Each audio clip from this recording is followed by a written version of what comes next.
What's going on, everyone? Welcome back to another episode of the Pride Pimp Sports Podcast, hosted by Jeremy Larry. So tonight, as I said on my radio show just about an hour ago, that the Clippers Game 2 game is tonight at 10 o'clock in Phoenix. Game 1, Clippers got a big win, 115-110. Just want to go a little bit more in depth on that game. The Clippers outscored Phoenix in bench points 36-10. That was a big difference maker in the game is the Clippers' depth. If you look at the Clippers' bench, they have Norman Powell, Terrence Mann, Bones Highland. That's three pieces right there, along with Mason Plumlee, that could start on some teams in the NBA. Norman Powell and Terrence Mann, I think could start on just about every team in the NBA. Then you add in a player like Mason Plumlee, who's had a career of starting, but he's more of a reserve on the Clippers. And you also add in a guy like Bones Highland, who's young, more raw talent, that'll take a little bit more time to develop. He's very good off the bench for the Clippers.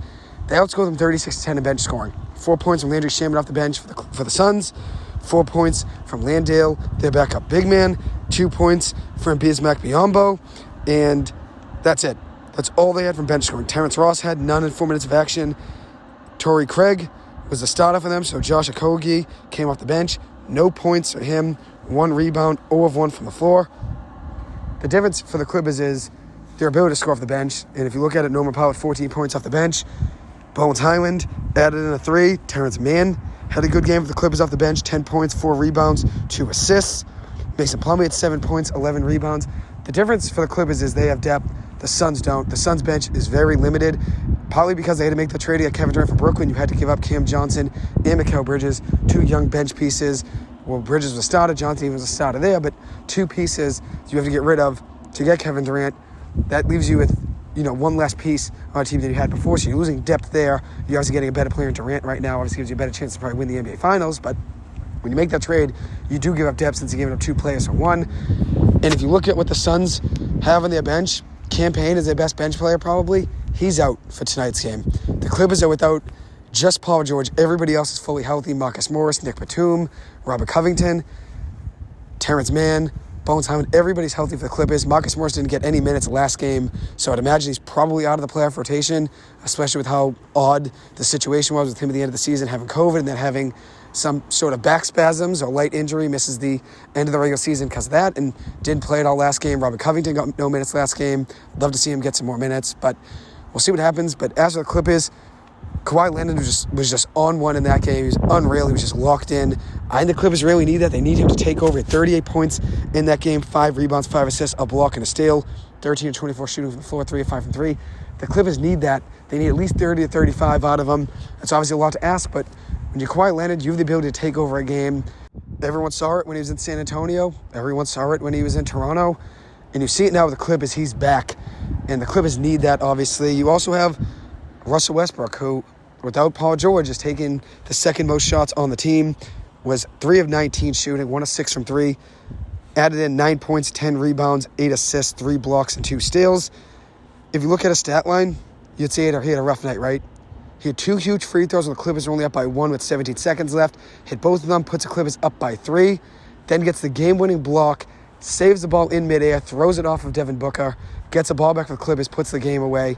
Huge game for Russell Westbrook. You look at that 3 of 19 stat line, that's not going to happen again. I don't think he goes 3 of 19. If he was 7 of 19 in that game, the score's a lot different. The Clippers don't win only by 5 points. They'd win by more than that. 115-110 was the final score. If Russell Westbrook hits 2 or 3, maybe 4 of those shots that he missed out of 19, it's a different score. Obviously, when you have a player like Russell Westbrook, even when he's struggling offensively, he gives you everything he has on the defensive end. And he still hustles on offense, still found open players. And that's what I love about Russ. That's what I love about Paul George. That's what I love about Terrence Mann and a lot of the Clippers is they never quit. Russell Westbrook said after the game about his game-winning plays, just effort, heart, the will to win. I've been here before. And that's what it takes. That's what it takes to win. You have to say, okay, I've had a tough night offensively. If I have an open shot, I can take a good shot. Why not? If I can kick it out to a teammate and they have a better chance, give it to them. But that's never going to stop Russell Westbrook from trying on defense, getting back, hustling for offensive rebounds. I mean, he was a beast on the offensive glass. That's what Clippers needed. They needed that hustle. They needed that hustle. It was a big difference maker, honestly. It really was. It really was. They finally found the dog mentality that's helped them for so long and helped them thrive over the last few years. Hustling for loose balls, rebounds, getting back on defense. That's what Russell Westbrook did. He was relentless on the defensive end. Gave Devin Booker and Kevin Durant no open chances. He was all over them, hovering and covering them every single play, and you need a play like that. You need a player like that. I don't understand all the disrespect that Russell Westbrook gets. I know a lot of people look at his stat line there, 3 of 19, and they say he had an awful game offensively, which he didn't shoot great. Some of his layups could have went in, just unlucky bounces. A few of them, of the 19 shots he missed, a couple of them were unlucky bounces, but if you look at his stat line, that doesn't tell the story of the game. What really does is those key plays in big moments, the block, all of the deflections. Every single time Kevin Durant and Devin Booker got by him, he'd hit their dribble away out of bounds. He was making plays all over the floor that don't show up in a stat sheet, and that's the difference maker for the Clippers. How can they continue to find ways to win games without Paul George? Well, you got to make up for it on the bench, and you got to make up for it in the starting lineup with Russell Westbrook making plays on the defensive end, since when you don't have Paul George, you're losing your second best defender on the team. Kawhi Leonard's your best, then Paul George is your second best. Two great two-way players. When you don't have Paul George healthy, Kawhi Leonard obviously has to step up defensively, and someone else does as well. And I love the Russell Westbrook versus Kevin Durant matchup. Obviously, they have a history together playing in Oklahoma City. Obviously had some beef in the past. They both said there's nothing there anymore, no beef, and that they're fine with each other. But at the end of the day, you know Russ wanted to win that game. Obviously, it meant more to him than just any common game. And if you look at his stat line, 11 rebounds, 5 offensive boards, 5 second chance points that he gave the Clippers. So that's a big difference maker, and hopefully they can continue to find ways to score on those second chance points, since it is a big difference maker. It really is. It really is. The Clippers had 15 offensive rebounds in that game, which is huge. I mean, if you look at Phoenix's, they only had 6. The Clippers out-rebounded Phoenix overall 49-42. Also added in 6 steals and 4 blocks. Phoenix did have 8 steals and 9 blocks. Had 10 turnovers as a team for Phoenix. The Clippers had 14 on their own. So the Clippers had to find ways to limit turnovers.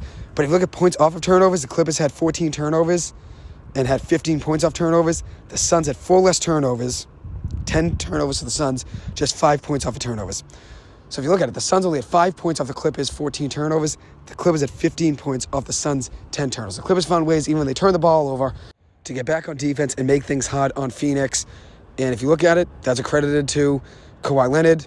That's accredited to Russell Westbrook. That's accredited to everyone that played on that Clippers team. Everybody gave it their all on the defensive end. And that's what you need to beat a Suns team that a lot of people expected to give the Clippers trouble. And this series isn't over. It's only game 1. It's only game 1 on Sunday. Obviously, game 2 is tonight. That was only game 1. The Clippers are up 1-0. But it's at least an advantage going into game 2. You know, the worst case scenario, it's going to be 1-1 after 2 games. And then you go into LA for 2 games. And hopefully you find a way to even split in LA. And I still like the Clippers' chances at that point if it's 2-2 after 4 games. Because I know they said Paul George is likely out for the first round. You never know if he were to come back in a big game 6 or game 7. Obviously, you don't want to force him to come back early because it could make the injury worse. He's not going to be able to play on 100%. But you never know, obviously, and we'll see what happens. But I do like the Clippers' chances to be in this game tonight.